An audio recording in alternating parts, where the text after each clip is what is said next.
Bismillahirrahmanirrahim. Assalamualaikum warahmatullahi wabarakatuh. Waalaikumsalam warahmatullahi wabarakatuh. Alhamdulillahirabbil alamin. Wabihi nasta'in ala umuri dunya waddin. Wa ala alihi wa sahbihi ajma'in. Amma ba'du. Wa qala Rasulullah sallallahu alaihi wasallam, "Ala bi'almi faridatun ala kulli muslim." Shadaqallahul azim. Adik-adik teman-teman yang kakak sayangi, alhamdulillah, puji syukur kita sama-sama panjatkan kehadirat Allah Subhanahu wa taala yang telah memberi kita macam-macam atau beribu-ribu nikmat sehingga kita semua dapat hadir berkumpul menjalankan kewajiban kita, yaitu menuntut ilmu. Salawat dan salam tetap tercurah limpahkan kehadiran baginda Nabi Muhammad sallallahu alaihi wasallam yang telah membawa umatnya minal dzulumati ilal nur.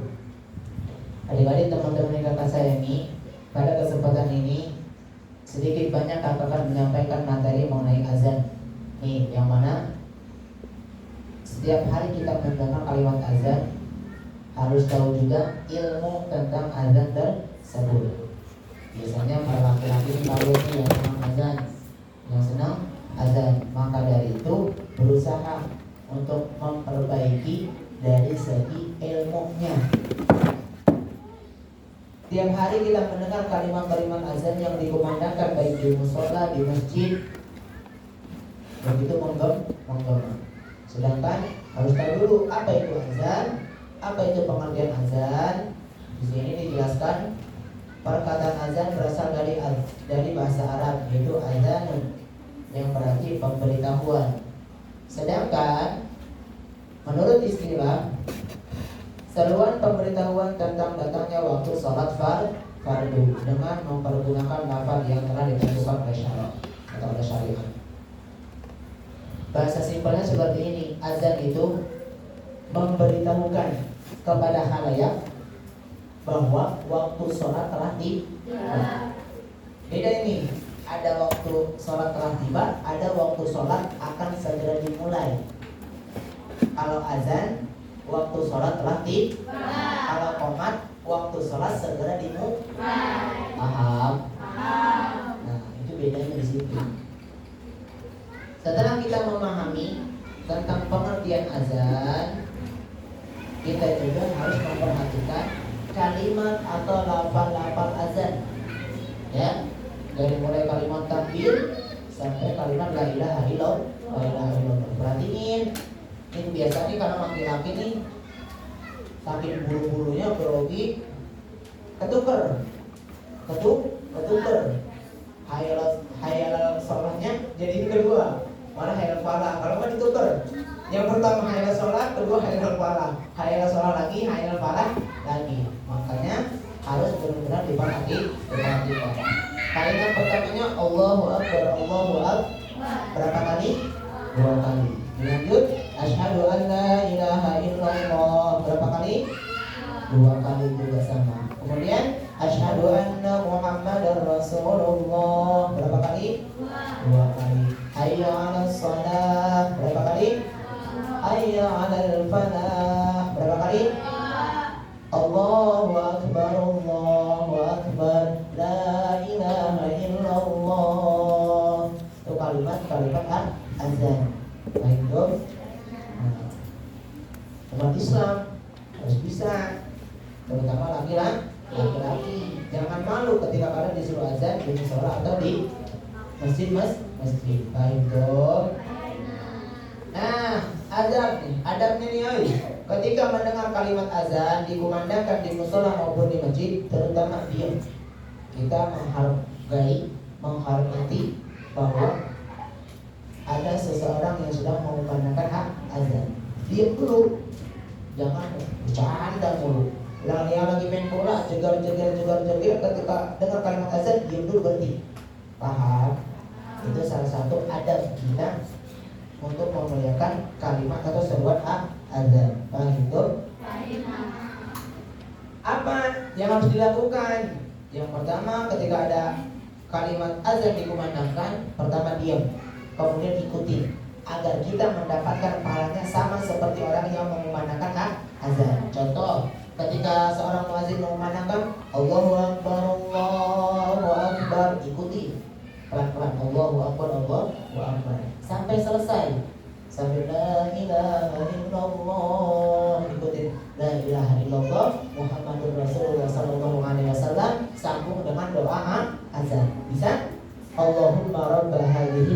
waqitam wassalatil adi sayyidana Muhammadanil wasilata wal fadilah wasyarafa wad darajatal aliyata rafi'ah wal asrul maqaman mahmudan alladhi wa'ata innaka la tukhliful mi'ad bi rahmatika ya arhamar rahimin. Doa orang tua agar kita dijadikan anak yang berbakti. Itu tuh sampai seperti itu. Makanya ketika azan dikumandangkan diam, jangan bercanda. Itu. Kemudian syarat-syarat azan apa aja nih bagi yang mengumandangkan azan nih?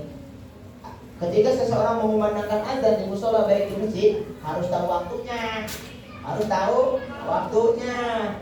Jam 11 sudah azan. Sama sholat Jumat. Ya, sholat Jumat aja ada waktunya. Kalau udah masuk waktu baru dia azan. Tapi kalau misalkan untuk sholat 5 waktu, zuhur, asar, maghrib, isya, subuh, harus yang pertama syarat azan itu sudah masuk waktu sholat. Itu iya, kecuali yang lagi lomba maka masalah, gak mesti nungguin azan karena posisinya lagi lomba. Karena kita posisinya azan masuk waktu sholat, berarti syarat pertamanya itu sudah masuk waktu sholat. Itu yang kedua tertib. Apanya kan tertib kan? Lafalnya, kalimatnya jangan ditukar-tukar. Itu sama kayak urutan rukun sholat, rukun wudu sama tertib. Itu jadi kalimatnya enggak dibuka balik. Kemudian syarat yang ketiga tidak dipisah-pisahkan waktunya antara bacaan azan itu dengan jarak waktu yang lama. Allahu Akbar, Allahu Akbar. Jeda 5 menit baru asyhadu an la ilaha illallah. Jeda lagi panjang enggak? Dia harus berurutan. Jedanya paling sebentar antara beberapa detik saja. Allahu Akbar, Allahu Akbar. Allahu Akbar, Allahu Akbar. Paling antara 3 detik sampai 5 detik. Dan itu tergantung kencangnya suara yang dia keluarkan. Biasanya kalau semakin kencang semakin capek, maka dia butuh waktu sedikit jeda. Itu. Kemudian dengan menggunakan bahasa Arab, nggak boleh terjemahannya. Allahu Akbar, Allahu Akbar, nggak boleh. Allah Maha Besar, Allah Maha Besar, nggak boleh. Nggak boleh. Jadi kalimat azan itu harus menggunakan kalimat bahasa Arab. Baik dong. Hayya 'alas shalah. Mari kita sholat, nggak boleh. Paham? Ya, jadi harus sesuai bahasa Arab. La ilaha illallah, tiada Tuhan selain Allah. Jadi harus menggunakan kalimat bahasa Arab. Itu. Kemudian dapat didengar oleh sebagian jamaah atau dapat didengar sendiri jikalau munfarid. Tahu munfarid? Orang yang melakukannya sendirian, sholatnya sendirian. Kira-kira nggak ada ini, nggak ada mix maker, udah masuk waktu zuhur, tapi udah musola kita ini belum ada yang azan, sedangkan waktunya udah lewat. Azan aja pelan-pelan sendirian. Boleh. Oh, jangan 12:30 yang udah kelar semua, yang mentang-mentang di musola kita belum azan, jangan cepekor azan ketemu. Allahu Akbar. Yang ada malah menjelek-jelekan musola kita. Itu sampai azan 12:30. Nah, yang ada malah jadi permasalahan. Itu jadi azan itu menandakan bahwa waktu sholat telah tiba. Gitu. Jadi di sini kita harus belajar, harus berusaha ya semaksimal mungkin. Kemudian kita belajar sejarah tentang azan pada zaman Rasulullah. Kalimatnya dulu Nabi juga belum dikasih isyarat untuk melakukan kalimat azan. Sekarang kamu nanya, siapa orang yang pertama kali menggunakan azan? Siapa? Bilal bin Rabah. Ya. Kala itu Nabi di suatu hari mengumpulkan para sahabatnya untuk memberitahukan orang-orang itu bahwa masuk waktu sholat itu dengan cara apa. Jadi kalimat azan yang kita sekarang dengar itu dulu nggak begitu kalimatnya. karena belum ada isyarah. Gimana kalau misalkan dulu ada yang mengusulkan dari para sahabat, ada yang disuruh ketika masuk waktunya sholat suruh niup trompet. Ya Rasulullah, bagaimana ketika sudah masuk waktu sholat kita niup trompet agar terdengar oleh manusia bahwa waktu sholat telah masuk? Apa kata Nabi? Nabi menolak. Kenapa? Karena niup trompet itu sama aja seperti kayak kebiasaan orang Yahudi. Makanya kalau tahun baru kita nggak boleh niup trompet, karena niup trompet kebiasaan orang Yahudi. Barang siapa yang menyerupai suatu kaum, maka dia termasuk kaum tersebut. Maka kita nggak boleh ngikut. Ada lagi sahabat yang mengusulkan kepada Rasulullah, ya Rasulullah, bagaimana ketika masuk waktu sholat kita membunyikan lonceng seperti orang Nasrani? Nabi menolak, enggak. Membunyikan lonceng itu seperti kebiasaan orang Nasrani.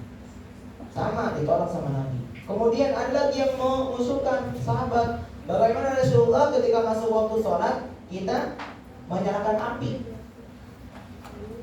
Bahwa ketika di ketinggian, di gunung, di bukit kita nyalakan api agar apinya sama asapnya terlihat, bahwa itu menandakan bahwa waktu sholat telah tiba. Namun Nabi menolak juga.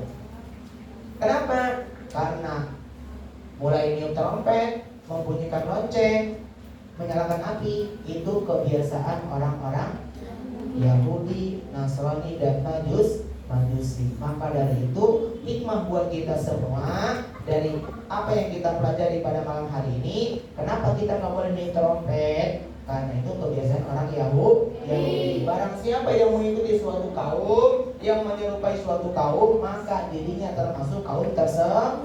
Alhamdulillah ini. Paham ya? Nah, makanya kenapa dilarang untuk kita niup trompet, beli trompet. Yang kedua, kita nggak boleh meloncengkan, membunyikan lonceng, karena lonceng itu termasuk kebiasaan orang Nasrani. Barang siapa yang menyerupai suatu kaum, maka dia termasuk kaum tersebut. Terakhir, ada yang mengusulkan dengan api. Api itu kebiasaan apa? Orang Majusi dalam beribadahnya. Makanya ketika kita ada yang ulang tahun, nggak boleh niup api atau niup lilin. Kenapa? Tiup lilin, tiup api. Kalau lilinnya nggak ada apinya sih nggak masalah. Ya, maksudnya tiup lilin yang ada apinya itu nggak boleh. Kenapa? Karena menyerupai suatu kaum. Dan kakak pernah dengar dari guru kakak, kalau mematikan api itu jangan ditiup. Salah satunya yaitu menimbulkan kefakiran. Nauzubillah ini ada api nih, nggak boleh ditiup. Mematikannya nggak boleh ditiup. Ya, disiram. Ini pakai ya. Pasien sama-sama. Kalau ditiup itu dikhawatirkannya menyebabkan kefakiran. Ada yang ditanyakan? Ya. Jadi di sini simpel sedikit yang kakak jelaskan dari mulai pengertian azan, bahwa azan itu pemberitahuan bahwa waktu sholat telah tiba. Lafal azan kalimatnya nggak boleh dirubah harus berurutkan. Kemudian harus masuk waktu sholat. Kemudian ya, kita tahu juga akan sejarahnya ya tentang azan. Mudah-mudahan sedikit banyaknya kita mendapatkan keberkahan ilmu sehingga kita paham ketika ada muazin yang sedang mengumandangkan azan, yang harus kita lakukan yaitu kemudian mengikuti lafal yang dibaca oleh seorang muazin. Tujuannya agar apa? Agar kita juga mendapatkan pahala sama seperti pahala orang yang sedang mengumandangkan azan. Begitu. Mudah-mudahan kita semua mendapatkan keberkahan dari Allah Subhanahu wa taala. Yang baik, yang bagus datangnya dari Allah, yang kurang baik, yang kurang bagus itu datangnya dari diri pribadi kakak. Akhirul kalam, assalamualaikum warahmatullahi wabarakatuh.